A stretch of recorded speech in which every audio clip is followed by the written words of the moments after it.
मला ना ती भूमिका माझ्या जवळची वाटली. त्या कॅरेक्टरचं नाव कुसुम होतं. कुसुमचा राग आपल्या वडिलांवरती जास्त होता. तिचं म्हणणं असं होतं कुसुमचं, की बाबा तुम्ही एवढे मोठे ज्योतिषी आहात, तुम्हाला माझं हे काही कळलं नाही, तुम्ही कसं माझं लग्न करून दिलं. त्याच्यावर ते बाबांचं म्हणणं असं होतं की अगं तुझ्या आयुष्यात योगच नव्हता लग्नाचा. थोडा काय योग होता तो वाया जाऊन द्यायचा नव्हता मला. आणि तुझं लग्न करून द्यायचं होतं, म्हणून मी तुझं लग्न करून दिलं. जो काय सहवास तुला तुझ्या नवऱ्याचा मिळेल तो तुला मिळू देत.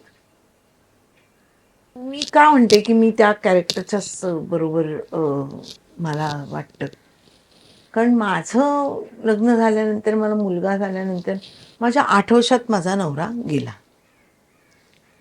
मी मुलाला घेऊन, माझ्या मुलाला मी एकटीने वाढवला वगैरे वगैरे. तर हे मला का समजलं, कारण मी त्यातून गेलेली होते, म्हणून मला ती कॅरेक्टर खूप लवकर आणि जवळची वाटली.